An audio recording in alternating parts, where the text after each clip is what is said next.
Smart village, આદર્શ ગામ, ગોકુળિયું ગામ જેવા શબ્દો આપણા કાને અવારનવાર પડતા હોય છે. ત્યારે ઊંચા પર્વતોની હારમાળ અને જંગલની વચ્ચે આવેલું ગોકુળિયું ગામ સમાન સુરત જિલ્લાના માંડવી તાલુકાનું ધજ ગામ ગુજરાતનું પહેલું ઇકો વિલેજ છે. સુરત વન વિભાગની માંડવી ઉત્તર રેન્જમાં અંતરિયાળ જંગલ વિસ્તારમાં આવેલું સંપૂર્ણ વન વસાહતી આ ગામ પર્યાવરણ પ્રગતિનો તાલમેલ જાળવીને દેશના અન્ય ગામોને પ્રેરણા આપી રહ્યું છે. રાજ્યમાં પર્યાવરણ પ્રત્યે સામૂહિક ચેતના આવે અને આર્થિક વિકાસની સાથોસાથ પર્યાવરણને સંતુલિત કરી શકાય તેવા શુભાશયથી વર્ષ 2016માં ધજ ગામને ઇકો વિલેજ જાહેર કરાયું હતું.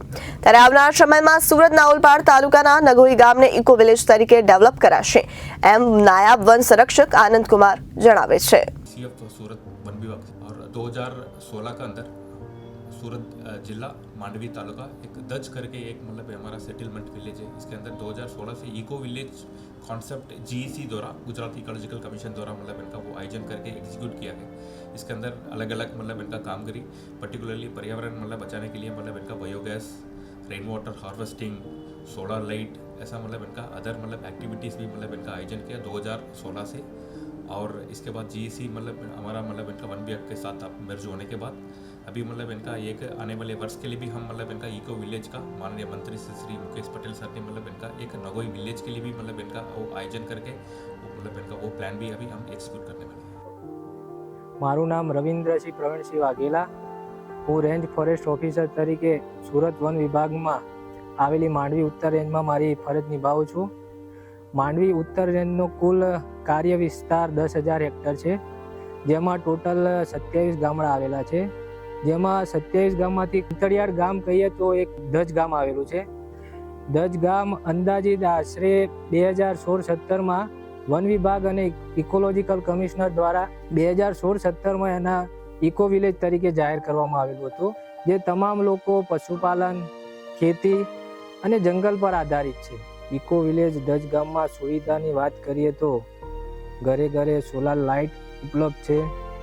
વરસાદી પાણીના સંગ્રહ માટે ઘરે ઘરે ભૂગર્ભ ટાંકા પણ બનાવેલા છે. દરેક ઘરે ગોબર ગેસના યુનિટ પણ આવેલા છે.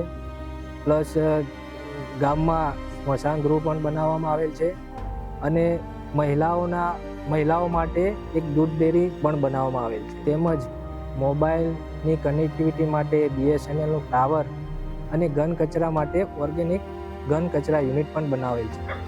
મારું નામ વસાવા ધર્મેશભાઈ ફતેસિંહભાઈ. હું ધજ ગામનો રહેવાસી છું અને મારું સુરત જિલ્લાનું માંડવી તાલુકાનું અંતરિયાળ ગામ આવેલ છે અને હું વન સમિતિનો પ્રમુખ તરીકે ફરજ નિભાવું છું. અને અમને આ ટાવર મળ્યો છે. એ ટાવર સરકાર થકી અમને 2024ની સાલમાં લાભ મળેલ છે. અમે પહેલાંના સમયમાં મારી ઉંમર અત્યારે 38 વર્ષ છે. 38 વર્ષની ઉંમરમાં અમને નેટવર્કનો ઘણો ઇસ્યુ હતો, જે આરોગ્યલક્ષી, શિક્ષણલક્ષી તેમજ અન્ય ઘણી બાબતો, કંઈ મરણ પ્રસંગ થાય તો અમારે કોન્ટેક્ટ નહીં થતો હતો. પણ સરકારશ્રી દ્વારા તેમજ ફોરેસ્ટ ડિપાર્ટમેન્ટ દ્વારા અમને જે અત્યારે ફોરેસ્ટ ડિપાર્ટમેન્ટે જગ્યા આપી અને સરકારશ્રી દ્વારા અમને ટાવર ઊભો કરી આપવામાં આવ્યો છે, તો અત્યારે અમને જે ટાવર થકી જે મુશ્કેલીઓ આગળના સમયમાં અમને પડતી હતી તે અત્યારે અમને પડતી નથી. એ બદલ હું સરકારશ્રી તેમજ ફોરેસ્ટ ડિપાર્ટમેન્ટ જે જગ્યા ફાળવણી કરી આપી તે બદલ હું વન સમિતિના પ્રમુખ તરીકે સરકારશ્રીનો તેમજ ફોરેસ્ટ ડિપાર્ટમેન્ટનો આભાર માનું છું. મારું નામ સારુબેન ગંભીરભાઈ વસાવા. હું ધજના રહેવાસી અને અમને ઇકો વિલેજ તરફથી એ ગોબર ગેસ આપ્યો. એમાં અમને ઘણો જ ફાયદો થયો, કારણ કે અમને જંગલમાંથી લાકડા લાવવાનું બચી ગયું. એટલી મહેનત અમારી ઓછી. અમને લાકડા લાવવાની બહુ જ મુશ્કેલી થતી હતી ને ચૂલો પણ હળગાવવાના બહુ ધુમાડો નીકળે એટલે કોઈ વાર રોડી પણ રહેવાતી હતી. બહુ ધુમાડો નીકળે એટલે આંખમાં ધુમાડો ભરાતો હતો. એમાંથી અમે બચ્યા, એમાંથી અમને ફાયદો થયો. આ ગોબર ગેસથી અમને સારી રીતે અમે રાંધીને ખાઈએ અને થોડી પણ અમને રાહત મળી. અને એ ફરજ જંગલ ખાતાઓ અને એમાંથી અમને ખૂબ જ એ લોકો સહાય કરી. એ માટે હું ખૂબ આભાર માનું છું. મારું નામ દશરથભાઈ રૂપાભાઈ વસાવા. હું ધજ ગામનો વતની છું. માંડવી તાલુકાનું છેલ્લું ગામ અમારું અંતરિયાળ ગામ છે. ત્યાં અમારા ગામની અંદર આ ઇકો વિલેજ પ્રોજેક્ટ આવ્યો 2016-17માં. ત્યારે ઇકો વિલેજ તરફથી અમારા ગામને આ સ્મશાન બનાવી આપવામાં આવેલ છે. અને ગામની અંદર ફોરેસ્ટ ડિપાર્ટમેન્ટ અને ઇકોલોજી મળીને ઘણી બધી યોજનામાં કામ કરેલું છે, જેવા કે ભૂગર્ભ ટાંકા, સોલર સ્ટ્રીટ લાઇટ ને ગોબર ગેસ, પછી રિચાર્જ વેલ, એ રીતના ગામની અંદર જંગલ ખાતા અને સરકારશ્રીના ઘણા બધા કામો થયેલ છે, જે અમારે ગામને ઘણો ફાયદો થઈ શક્યો છે, જે અમને કામની અંદર ઘણી બધી ઉપયોગી થયેલ છે. અને અમારી ગામની અંદર પહેલાં દોર ગામ દૂધ ભરવા જતા હતા, તો અત્યારે ઇકોલોજી આવી ત્યારે ઇકોલોજી તરફથી ગામની અંદર ડેરી બનાવી અને દૂધાળા પશુઓ આપ્યા. એટલે મહિલાઓને જે આજીવિકા છે એ ગામની અંદર જ મહિલાઓ પશુપાલન કરીને દૂધ ભરીને અને આજીવિકામાં ગુજરાન ચલાવે છે. ઉપરાંત સરકારશ્રી તરફથી ગામની અંદર ઘણી બધી યોજનાઓ છે, જેવી કે ઉજ્જવલા, પ્રધાનમંત્રી આવાસ યોજના અને રાશન એ સરકારશ્રીના તરફથી ગામની અંદર મળે છે. એટલે હું સરકારશ્રી અને જંગલ ખાતાને ખૂબ ખૂબ આભારી છું. મારું નામ સિંગાભાઈ રૂપાભાઈ વસાવા. હું ધજ ગામનો છું. માંડવી તાલુકાનું આ છેલ્લું ગામડું છે.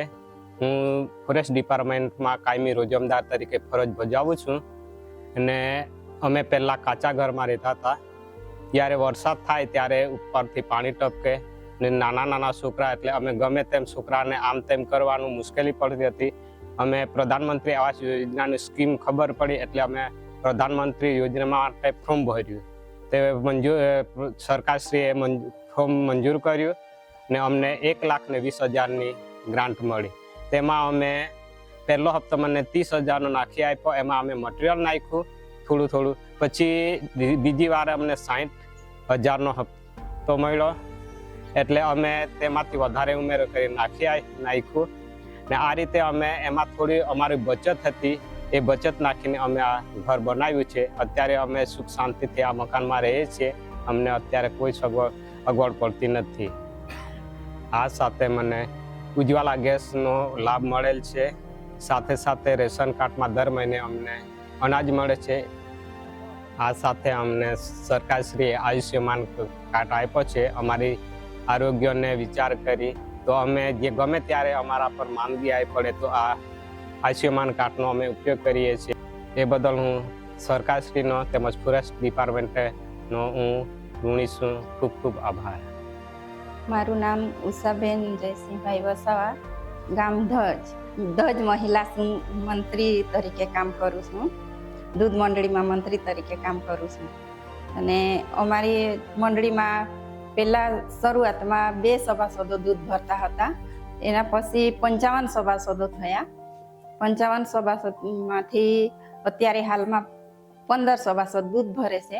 એમની ઇન્કમ દૂધમાંથી 10,000થી 12,000 એ લોકો બહેનો કમાય છે દર મહિને. અને અમારે આ મંડળી સુમુલ ડેરી દ્વારા ચાલે છે. એમાં અમને ઇકો વિલેજ દ્વારા ફેટ મશીન અને કોમ્પ્યુટર મશીન મૂકી આપવામાં આવેલું અને આ મંડળીનું મકાન બનાવી આપેલું. અને બીજું કે ટ્રાઇબલમાંથી એમના દ્વારા અમને છે તો ગાય ભેંસની લોન આપવામાં આવેલી અને એના દ્વારા અમે બહેનો પગભર થયા. અને પહેલાં શરૂઆતમાં તો અમે 5 કિલોમીટર સવાર સાંજ ચાલીને દૂધ ભરવા જતા હતા. અત્યારે તો અહીંયા ઘર આંગણે અમારે પશુપાલનનો ધંધો ચાલે છે.